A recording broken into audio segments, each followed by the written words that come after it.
Taphataa cimaan addunyaa kanaa Kiristiyaanoo Roonaaldoo televizyiina tamsaasa kallattiin darbuun daawwattoonni yeroo inni boo'ichaan imimmaan dhangalaasu argan. Namoonni hedduun daawwatan. Ammallee namoonni baay'een boo'icha Kiristiyaanoo Roonaaldoo kana waliif dabarsaa jiru. Haa ta'u malee Roonaaldoo maaltu boosise? Maaliif boo'e? Piirsi Moorgaan kan jedhamu gaazexeessaan waltajjii sana irratti affeere. Maaliif boossaa? Maaltu si gaddisiise jedhee gaafate. Innis taphataa addunyaa kanaa lakkoofsa tokko ta'uu koo abbaan koo osoo hin argin du'uu isaatu na gaddisiisa. Itti fufees badhaasota koo yommuu fudhu abbaan koo hin argin. Haati koo, obboloonni koo, inni kaan hafee mucaan koo inni hangafaa otoo nafiin badhaasota yommuu fudhu ta'anii harkanaaf rukutaniiru. Inni garuu kana arguuf carroomuu dhabuunsaa natti dhaga'ama jedhee deebiseef. Roonaaldoon abbaa isaa faana walitti dhufeenya inni qabu baay'ee nama ajaa'ibsiisa. Kana dhagaaffiif deebii Piirsi Moorgaan faana taasiseen osoo imimmaan dhangalaasee boo'uu argamuunsaa addunyaa gaddisiisa. Viidiyoo isaas kan buusan dinqisiifattoonni isaa viidiyoo kana osoo boo'anii waliif dabarsaa jiru. Taphataan lammii Poorchugaal kun goolii erga lakkoofsisee booda boo'uun isaa akka of tuulummaatti ilaalamaa tureera. Nama of jaallatu jechuunis kan dubbatan hin dhibne. Garuu tapha booda hojii tola ooltummaa yeroo taasisu dhiiga arjoomu rakkattoota gargaaru argina. Dhugaatii alkoolii gonkumaa hin dhugu. Addunyaan waa'ee isaa baay'ee beekti. Milkaa'ina isaas ifatti agarsiiseera. Seenaa Roonaaldoo keessatti dhiibbaa abbaan isaanii godhani garuu addunyaan baay'ee hin beektu. Abbaan isaa milkaa'ina isaaf ashaaraa guddaa qabu. Kanadha kan tamsaasa kallattiin imimmaan dhangalaasee akka boo'u dirqisiise. Abbaan isaa Joozee Deenis Aveeroo jedhamu. Carraa taphataa kanaa keessatti ashaaraa guddaa qabu.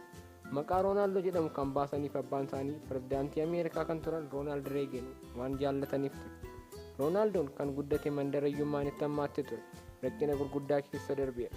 Hariiroon inni abbaa isaa waliin qabus waliin dhahamaa ture. Abbaan isaa dirree waraanaa Afrikaa keessa ture gara biyyaatti gaafa deebi'u amalli isaa jijjiirame. Mukaa'uun kan itti hammaatee fi kan dheekkaman ta'an jedhe Roonaaldoon gaafa waa'ee abbaa isaa dubbatu. Mana keessa yeroo turanittis dhugaatii dhuguun dabarsu. Kanas kan arge Roonaaldoon dhugaatiif jibba cimaa godhate. Dhugaatii alkoolii dhuguu dhiisuuf ofiisaaf waadaa gale.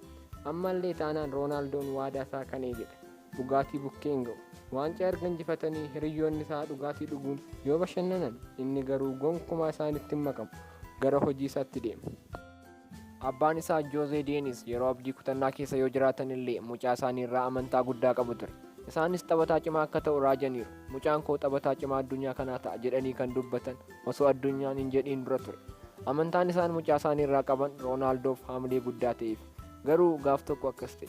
Abbaa Roonaaldoo kan ta'an Joozee Deenis bara 2005tti du'aan addunyaa kana irraa boqotan. Nama gaddisiisa. Maal godha? Du'uu isaaniif sababa kan ta'e alkoolii dhuguun kan dhufu dhukkuba cimaa ture. Baricha waggaa 21 kan ture. Taphataan lammii Poorchugaal Roonaaldoon waancaa addunyaa biyyi isaa Raashiyaa waliin tapha eegamaa taphachuu isaan dura du'a abbaa isaa kan dhaga'e Roonaaldoon haamilee isaaf gaddaan gadi bu'e. Imimmaan dhangalaasee boo'e. Garuu taphni sun hin hafne. Iji isaa imimmaaniin guutee xiiqiin taphate. Osoo boo'us gooliiwwan lakkoofsise. Taphataa cimaa taphichaa ta'uun filatame. Dirreen kuniif taphni kun abbaa koof yaadannoo haa ta'u jechuunis abbaa isaaf yaadannoo godhe. Seenaa Roonaaldoo kun kallattii biraan seenaa jireenya keenyaa keessatti ni argama. Baratee guyyaa eebba isaatti haadhaaf abbaa isaa kan dhabe caalaa maaltu gaddisiisaa dharee. Milkaa'ina isaa bira ga'uuf kan isaaf hawwan naaf argu jedhee kan yaadu dhabuurra caalaa maaltu ulfaataa dharee.